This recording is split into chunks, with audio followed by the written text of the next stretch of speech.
my DNA.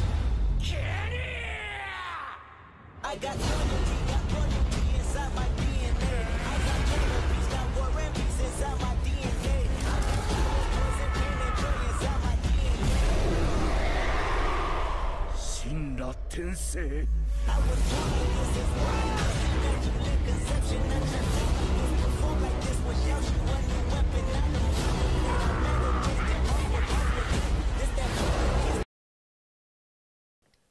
Hey guys, if you haven't already, give the video a like, subscribe to my channel. This is a what if series and I'll be doing more down the road. Plus Ultra!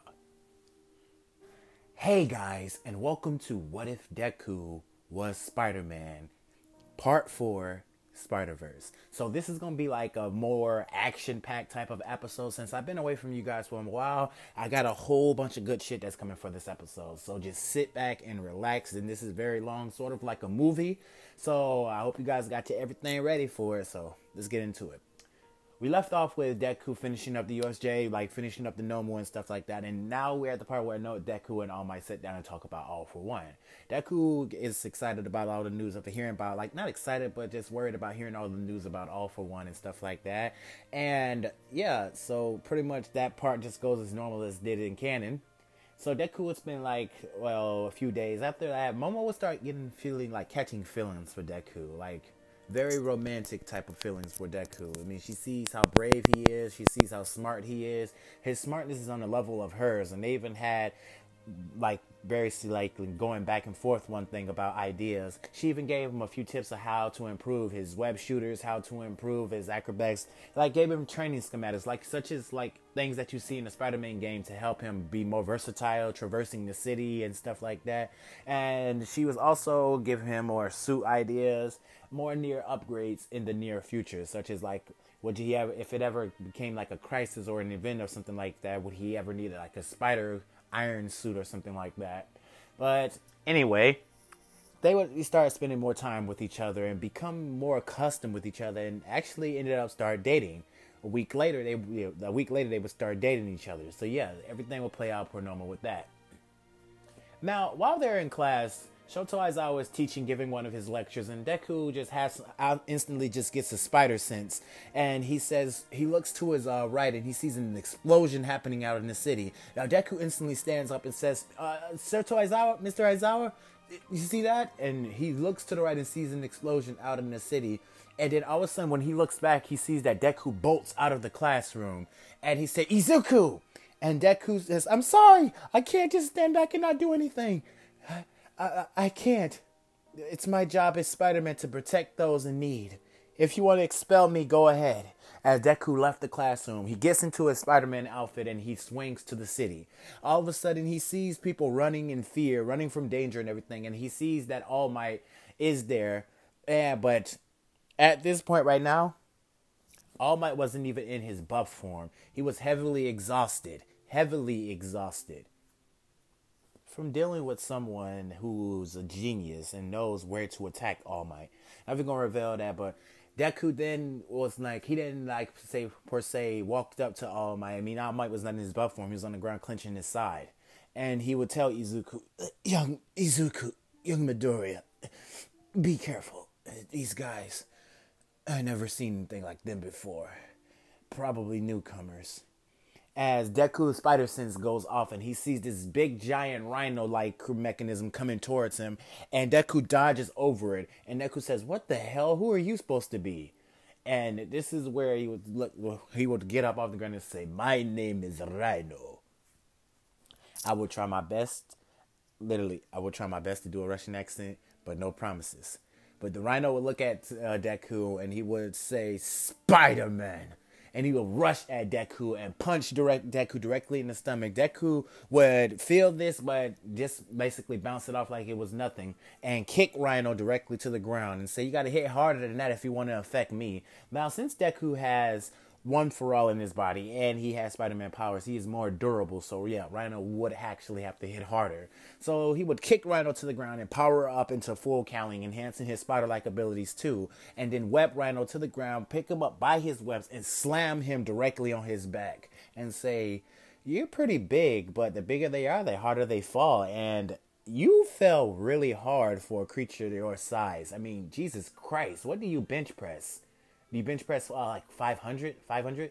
It has to be something like that. Or 1,000. I want to see you bench press 1,000 pounds. I bet you could do it, given the fact that you're a gigantic. Then the rhino would hit Spider-Man directly into a wall saying, "Shut up, you're annoying." Deku would get off the ground and brush himself off and say, they never like my jokes. My jokes are not that funny. Or are they? Maybe I just need to do some improv. Now, Rhino would throw a car at Deku, and Deku would dodge over it very easily, like very casually, still thinking to himself, saying, well, talking out loud. And this is where Rhino would throw sewage tops at him, and then throw 2 more cars at him, saying, "Shut up, you're annoying."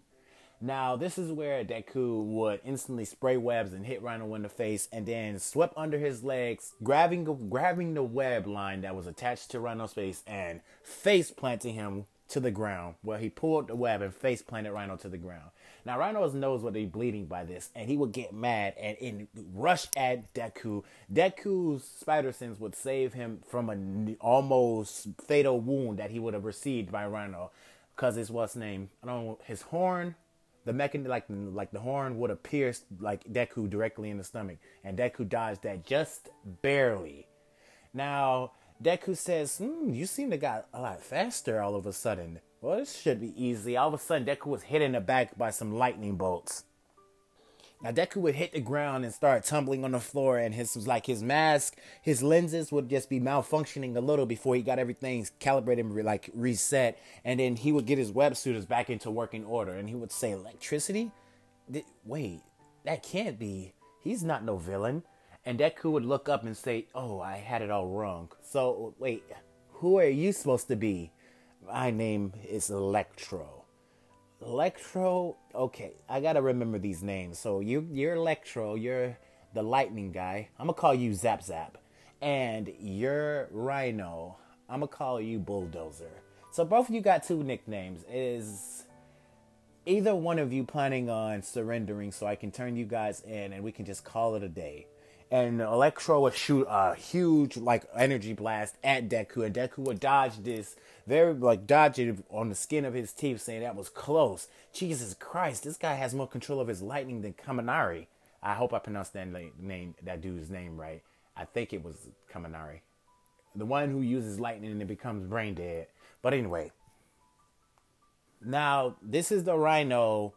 I'm gonna be taking little aspects from different worlds, but this is the Rhino from the Amazing Spider-Man universe, and then the Electro from the Amazing Spider-Man universe too. So yeah, you got it. You got it, the same thing. So while Deku is busy trying to fight these 2 off, doing his best to try to fight these 2 off, it's becoming rather difficult, because not only does he have to deal with Rhino, he has to deal with this guy that's shooting electricity, and he's dodging it to the best of his ability. I mean, well, not to the best of his ability, but his spider sense is allowing him to dodge near fatal lightning attacks from Electro. And while he's dodging it, it's not in his best pursuit to dodge, because every time he dodges it, a building gets exploded with electricity, people are getting hurt and stuff like that. And then Deku says enough. He hits Electro with he basically, what he did was he punched the fire hydrant and shot water directly at Electro, sending him miles away with the water attack. So that should hold him off for a little bit. And then Deku instantly jumps on top of Rhino and uses one of his new web things. He uses a taser web and tases Rhino profusely, making his suit malfunction. Well, basically making his suit malfunction. And Deku says, "Why didn't I think of this earlier? Why didn't I counterattack and make this guy run into one of that Zap Zap guy's powers? Maybe if this guy comes back, I got a plan. I got a good plan." So Electro would come back, and now he's angry that Spider-Man did that to him, and say, "I got another chance at living. This is incredible, because I was dead." And Deku would look at Electro and he would say, "What are you babbling about? Can you just surrender, dude? This is getting very exhausting. I got class in the morning." And then Electro would say, "Shut up, Spider-Man." And he would shoot electricity directly at Spider-Man. Spider-Man would dodge this as Rhino was running directly at Spider-Man, and he would get hit with a huge blast of electricity. Now Rhino would be on the ground, out for the count. He can't move. I mean, too many electrical blasts to him. It makes his suit malfunction. So basically, Rhino is down for the count. Now, this is where Izuku gets his leg grabbed and he gets slammed on the ground profusely as he was unleashed his leg from whatever was grabbing him, jumped up from the air and did a whole like web rush where he spins in a circle throwing out web shooter, web balls or whatever you want to call them. And this is where a lightning strike is coming at Deku. Deku dodges the lightning strike, but didn't get his leg like grabbed by a tentacle and then slammed on the ground over and over and over and over and over again. And now Deku is up. His costume is torn and his right lens is broken. And Deku basically adjusts his like bearings because he's dazed from that attack. And he looks and says, "Let me guess, you're some kind of octopus guy, or you're a giant spider. Please be the giant spider. That would be more cool." And this is where he would say, "No, you got it right the first time. My name is Otto Octavius, or for short, Doc Ock." And this is where Deku would say, "You villains got some weird names, but that's not expected." Deku would hit Doc Ock in the face with some taser webs, tasing him profusely, and he would jump away. And this is where he would jump on the building and start running up the building. Then he would backflip off the building and spray his webs that attached to Doc Ock's chest. And put it like this. He gathers momentum, right? Jumps off the building, right? Then he attaches his webs to the ground and he jet speeds himself into Doc Ock's chest, sending him through the pavement. Crashing into the pavement, creating a crater. Now, this is where Deku jumps back and says, "I would like for you guys to please give up. This is getting exhausting. This is getting very exhausting. Where are you guys even coming from? Had there been a prison break or something like that?" And this is where he gets off the ground, gathers his bearings, and buffs up, and he punches Doc Ock, punches Electro out, knocks them both out cold. And then he gathers, puts collars on them to basically, some kind of power collars for Electro. He put some kind of power collars for Electro and just cuffs, not cuffs, but you get the picture. Then they puts them in these little cages. So basically keeping them in there so they can't escape. And with the technology in My Hero Academia, they made it possible they can do that. So yeah, Deku is basically in the cave with them. And this is what Deku says. "So it's just you three. How many more are you?" And this is where Doc Ock would say, "Young man, you seem like you're conflicted. You seem like you've been having a very rough week. Could it be you just found out your powers?" And this is where Doc Ock would say, you don't seem to be the Spider-Man that I recognize. You seem to be someone different. Peter, are you?" And Deku would say, who the hell is Peter Parker? Well, not Peter Parker. He would just say, "Who the hell is Peter?" "So you're not Peter Parker." "Who the hell is Peter Parker?"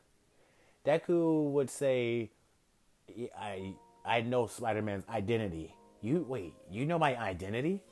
"Well, not yours, seeming as if you're not Peter Parker. But yeah, this is a different world."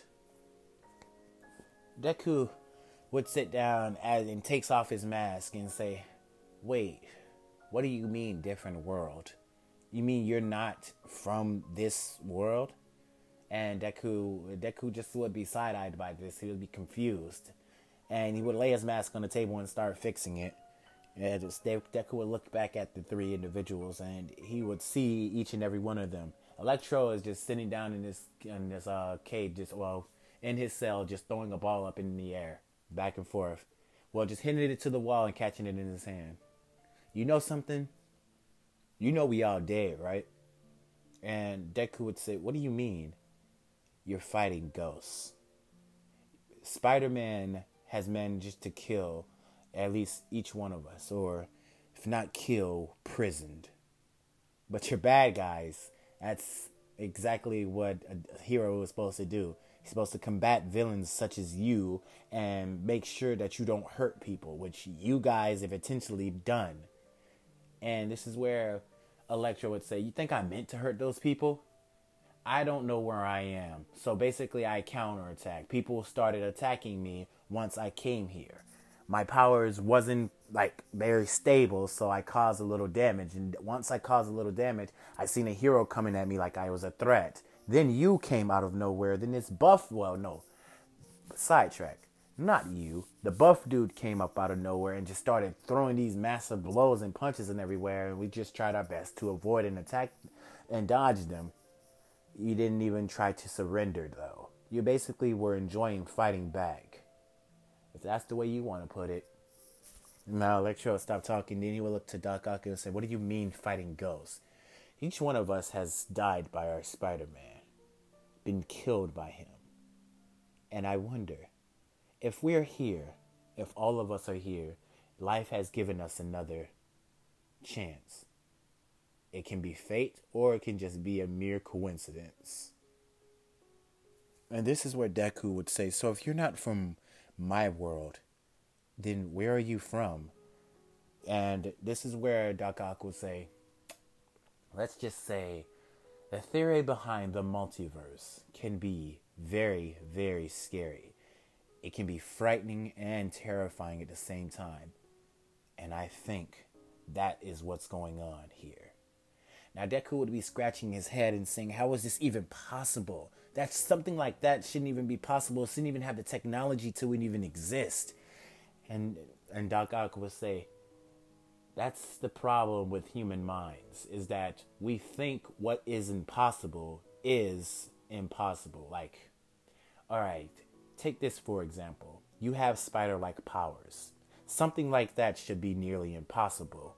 But living in the world that you're in, it's made possible. Take this guy, for example. Electricity.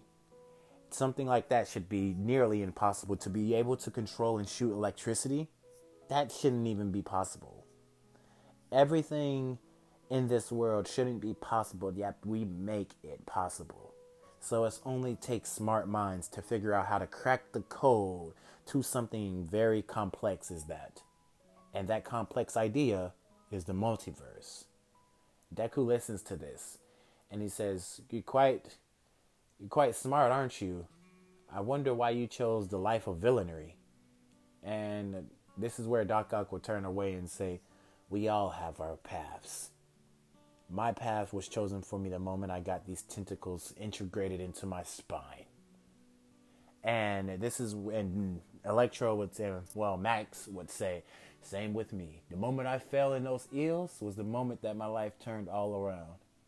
I woke up made of energy. I couldn't touch people. Literally couldn't touch people. It was like my body was made of this bluish like electricity. It's like I was a lightning bolt. A pure lightning bolt walking this earth. And now I got a second chance at that. In my original skin. I'm in my regular form. I'm not a monster, is what I'm trying to say. And this is a chance that I want to take full advantage of. And this is where Deku is feeling sad for these guys. He wants to basically let these guys go. I mean, he feels sympathy for them. And then All Might comes in and talks to Deku and brings him outside and says, young man, do not listen to anything they're saying. And this is what Deku says, why do you say that, All Might? And All Might will look at Deku and say, because they're lying. A villain's job is to perceive a hero. By you letting them perceive you, by you letting them manipulate you into their whole idea of they were killed by Spider-Man, then they're going to win. You're going to let them go, and they're going to cause all the havoc. I can only imagine, while I'm not as smart as most people, I can only imagine what one of them would want. Being made out of electricity. You think a person like that would want to be equal with everyone else? He'd probably wipe everything out, all source of energy, and be the only source of energy in the world. Websites, internet, cable, TV, all that, cars, anything that uses electrical currents, stuff like that, the way we power our stoves, the way we make our food, he would send us into the dark age. A person with that kind of power, you think can be redemption of a hero? Does even sound like he could be a hero. And Deku would say, everybody deserves a second chance. Well, he wasn't given a second chance because he died in his timeline.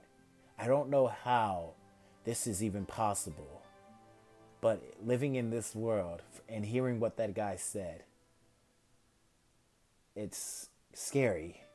It is scary to realize that we have these other worlds that that are out there. So at this point right now, young man, my hands are tied. I don't really know what to do in this situation. I don't really know how to combat this situation.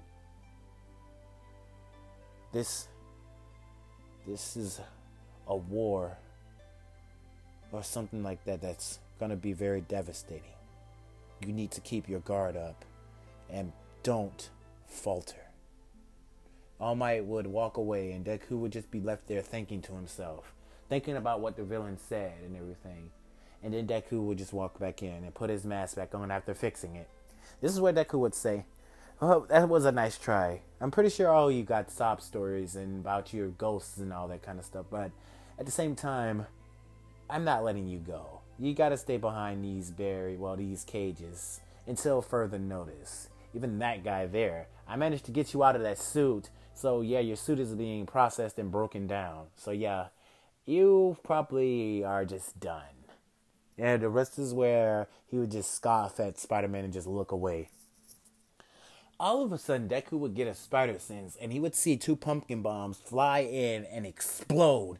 Now, Deku would be, protect himself from this, and then when everything was destruction and rubble was everywhere and flames was everywhere, Deku would try to basically gather his bearings, and he would see 2 figures standing behind the other. Well, he would see 2 and 3 more, basically 5 people standing, and this is where Deku would say, "Oh, shit, this is not good."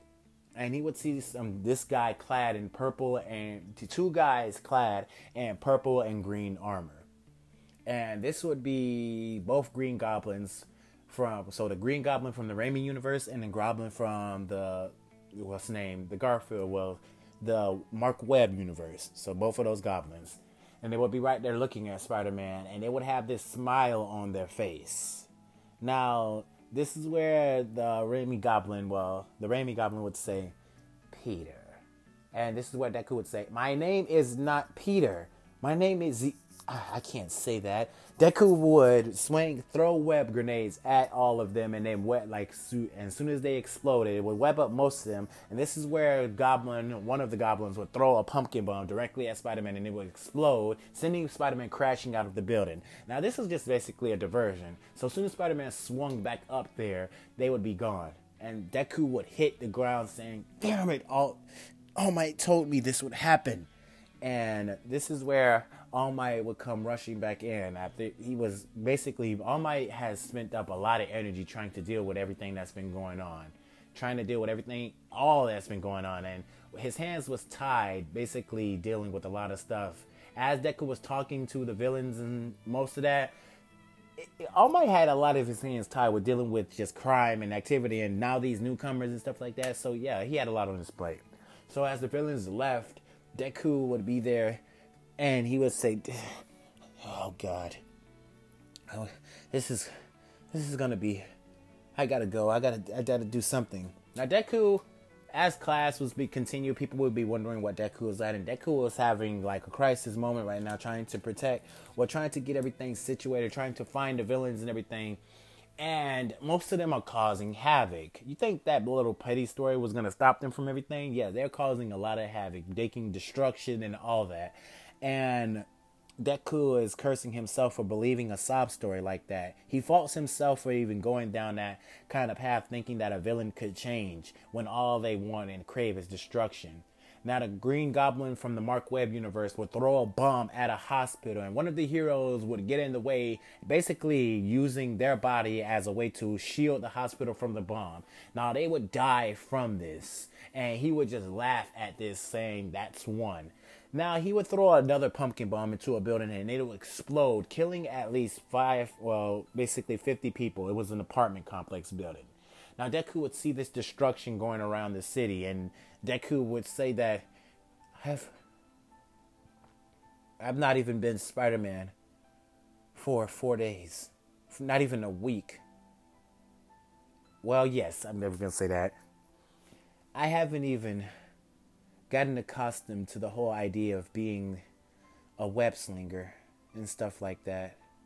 I mean, sure, I had 10 months to do this. 10 whole months to get accustomed to my powers, to be the best that I can be. But I've never been put in a situation of this much responsibility. That's what I meant to say. So yeah, Deku has already had the 10 months. I'm sorry about saying that 4 days and stuff like that. But Deku has already had 10 months to get accustomed to his powers. So yeah, he's well accustomed, been Spider-Man for a whole 10 months. So yeah, he has enough experience and stuff like that. This is where Deku would say, I don't think I can do this alone. I can't do this alone because I really can't save everyone. He would try his best to do so. Now, Deku would even create like an iron, go back and talk with Momo. He even cohorts with her and get in collaborates with May. And they would get into the scientific office, creating Spider-Man a better costume. It would look more like this, but it'd be more in like an Iron Spider fashion. So basically green, black, and gold. Put it like that. So Deku would then still try his best to fight each and every one of the villains as much as he could. But then he would get heavily battle damaged and tossed aside. And mostly he would manage to damage Rhino's gear. Like again, like the Green Goblin, both of the goblins, well, one of the Green Goblins would manage to use their intellect with creating the Rhino a more sustainable suit. So his suit would look more like the Rhinos from the his suit would look like more of the Rhinos from the Amazing Spider-Man game. Now, the character would be as jacked from the American, like, he'll still be from the Amazing Spider-Man universe, but he'll be as jacked like in the Amazing Spider-Man game. So, yeah. And his suit would still be that mechanized suit that was easy to get out of and stuff like that. So, but he would basically have the same suit that he has in Amazing Spider-Man, not Amazing Spider-Man, the Spider-Man video game.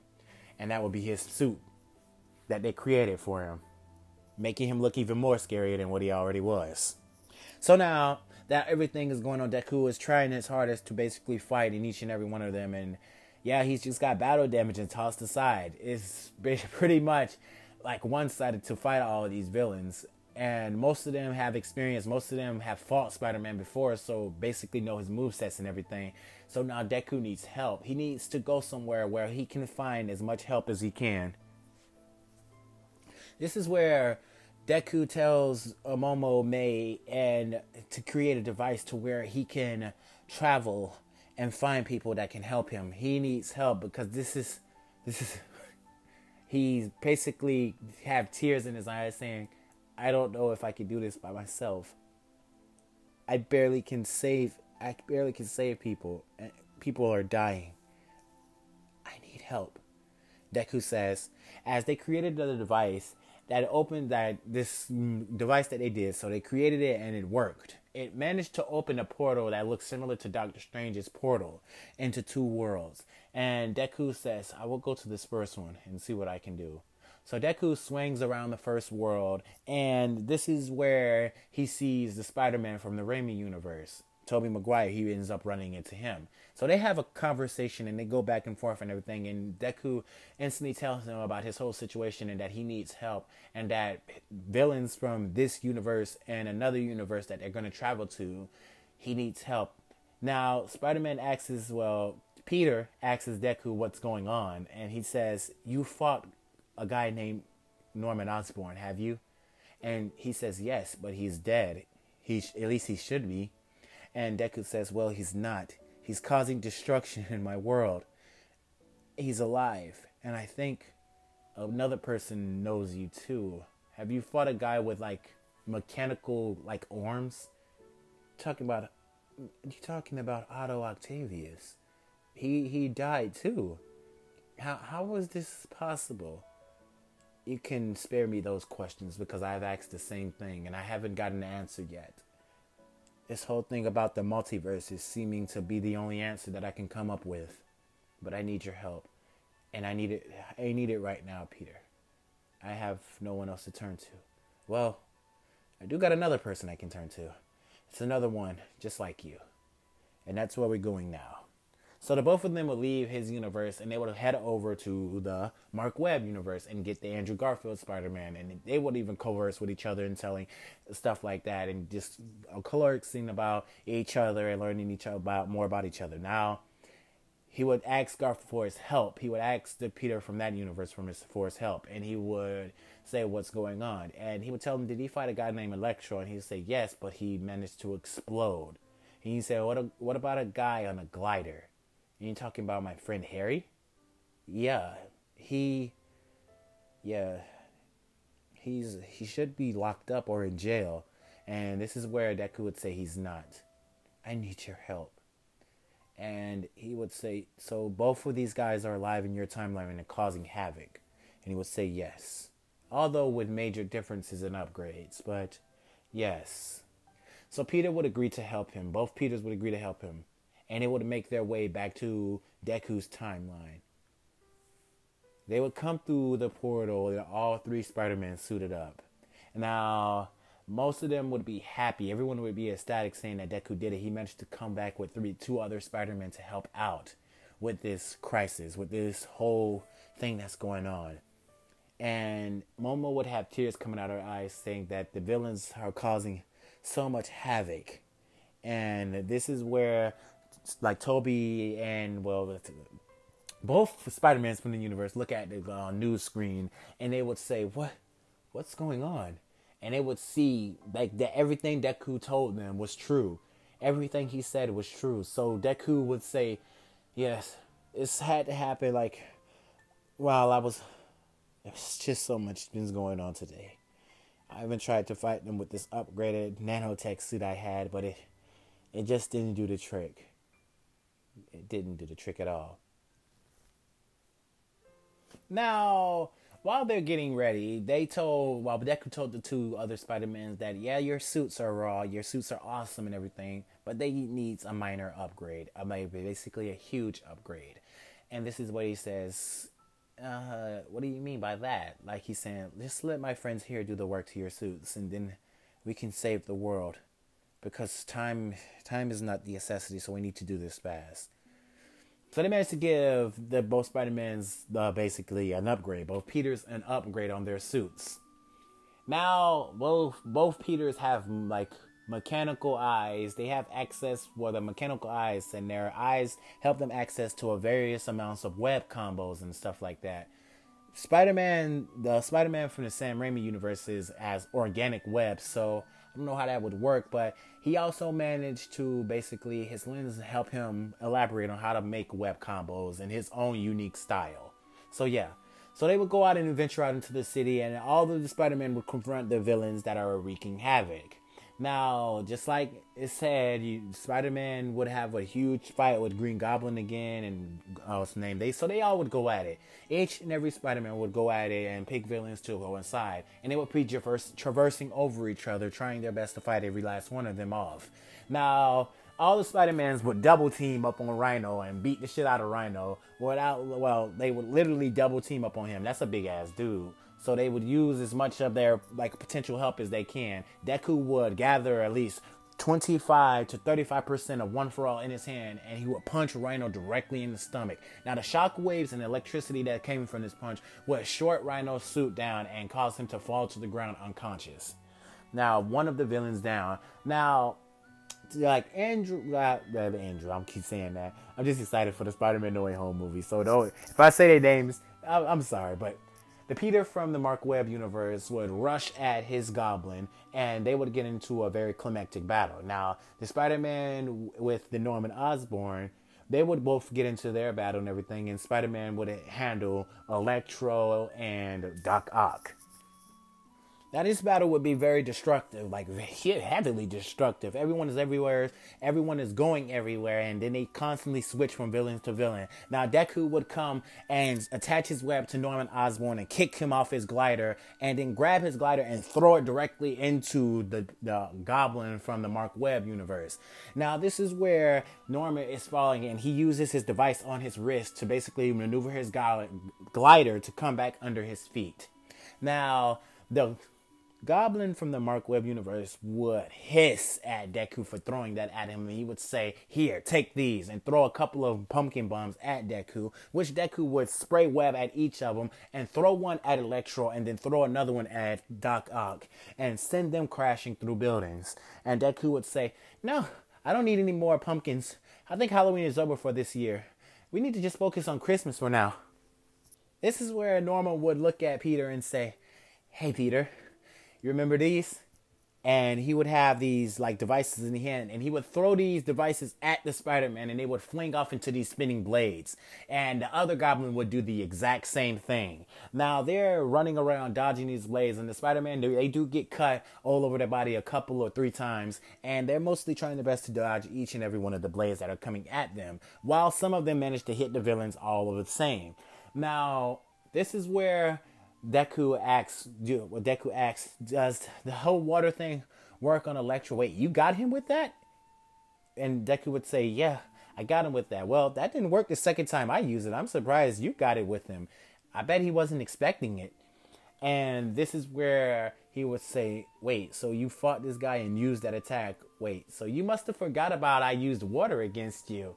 Ah, zap zap. That's so cool. You forgot your most weakest trait. I thought you would be more smarter than that. And Electro would shoot a huge energy blast at Deku, telling him to shut up, you're being annoying. And Deku would jump away and web at Electro, kicking him down to the ground. And Electro would just use his electricity to levitate and then shoot back at Deku. And the both of them would just be going all over the city. Now Electro would be just teleporting all over the city while Deku and Peter from the Mark Webb universe is chasing after him. Now they would instantly KO Electro, basically using his own power against him at a power wire station, and then make their way back. Now, while they're doing that, I told you what's gonna happen. The Raimi Spider-Man would be battling against Green Goblin and Doc Ock, and two of the Spider-Man would come in and help him into his aid, and now they will be fighting the rest of the villains. Now, Electro is down for the count. Rhino is down for the count. Now, while the 3 Spider-Men are fighting the 2 goblins and Doc Ock, basically 3 smart individuals, Deku instantly notices that Momo is there, and he wonders why she is there. And he asks, "Why are you here? You need to get away from here now. It is too dangerous." And he tells her this, and she says, "No, I want to help." This is where Andrew gets a flashback of how Gwen had died. He gets a flashback at that, and this is where the goblin from the Raimi universe has an idea, and he looks at the goblin from the Mark Webb universe, and the both of them shake their heads and nod at each other. When they look at Doc Ock, which he just smiles, he grabs the Raimi universe Spider-Man and the Mark Webb Spider-Man, throws them into Deku. Both of them into Deku, hitting them in crashing into a wall throughout a building. And then he rushes in there, and with his 4 tentacles, he punches one of them in the face. Well, he hits one Spider-Man in the face, grabs the other by a leg, slams him into the ground, and then uses one of his other arms to push another one through a brick wall. Now, while he's distracting the 3 Spider-Man, the goblins rush over to Momo, and then they grab her by her neck, and then the other one grabs May by the neck.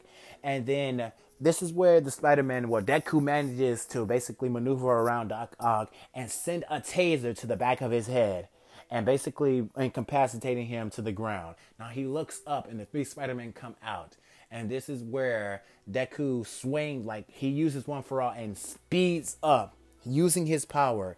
He didn't want to basically hurt Doc Ock because he sensed some kind of good in the guy. So basically that's all he did was a taser. But the other ones, he knew some kind of malicious intent. But such as Doc Ock, he just didn't sense anything to him. So that's why he only used the taser just to knock him out. Now, this is where Deku would be right in front of the goblin from the Raimi universe, and he would throw a punch that directly to his stomach that sent blood coming out of his mouth, and he went crashing through multiple buildings. Now, this is where Deku would look back, but the other goblin was right there. He would grab Deku and sling him directly through, like directly to the ground as hard as he could, applying as much force in the throw that he could to send Deku crashing into the ground, creating a crater. Now, this is where Momo would fall off the building that the goblin had her on. She would slip off the building, and Deku would be trying to get off the goblin. Well, get the goblin off of him as he's basically still trying to keep him from saving the girl. He just wants the girl to die. Now, not Andrew, damn. Keep saying that, goddamn. I'm so excited for that movie. It's all in my voice. If y'all hear me saying them names, I am sorry. I'm going to say that again. I'm sorry. But anyway. Now, the Spider-Man Peter from the Mark Webb universe, he would swing in and kick the goblin off of Deku. Now, Deku would look, but he would see Peter from the Raimi universe save Momo from falling. And he would be very happy to see that. Now, they would make their quick work with Goblin from that universe. They basically knocking him out, and basically those two are down for the count. Now, the Norman Osborn Goblin, they went looking for him, but he's gone. He's nowhere to be seen. They managed to put all the other villains in cages, and then they high-tech those cages to make sure nothing like this ever happens again. And this is where they're thinking of a plan. Most of them are battle damaged. The suits are battle damaged, but they don't know where Norman Osborn has went to. He's basically left. So they make sure to send, May and Momo make sure to send each and every one of them back to their respected timelines to get them out of here. And this is where Deku says that this is not over. They still have one loose end. The both Peters look at Spider-Man and say, "We can help you. We're here for you. We got your back." Then they would have a whole conversation about with great power comes great responsibility and stuff like that. Peter would talk about how he lost Gwen Stacy, and the other Peter would talk about how he's lost Harry and Uncle Ben, and Deku would say the same thing, how he's lost Uncle Ben and stuff like that. So both of them would just have touching moments with each other, and they would have those conversations. Even Deku would say that he's had 10 months to be Spider-Man, but he's never had challenging times like this. And the Peter from the Raimi universe would say, "I have many challenging times like this. It wouldn't have been that hard. I basically fought 3 villains by myself and almost died until my friend came and saved me." It's true that no Spider-Man can fight villains alone, especially not this many of them. But you're quite strong as Spider-Man. And he says, "Well, I took the number 1 hero's quirk, so I kind of enhanced my abilities." The both of them would be talking about that, and then the other 2 Spider-Man would ask the Raimi Spider-Man, "Wait, so your webs, they come out of you, don't they?" And he would say, "Yes."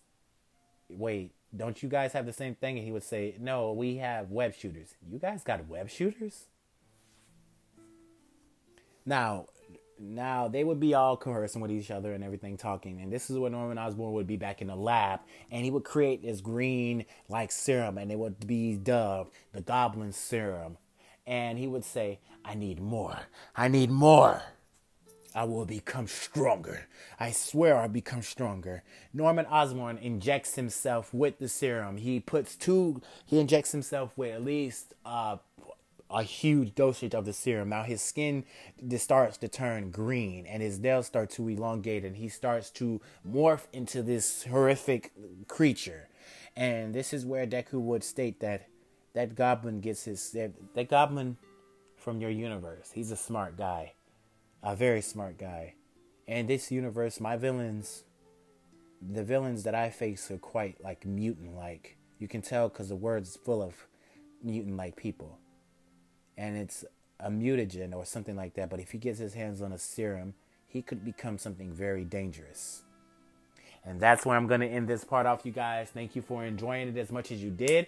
Now, let me know if you want the next part to this series would be the final part. It will be part 5. Yeah.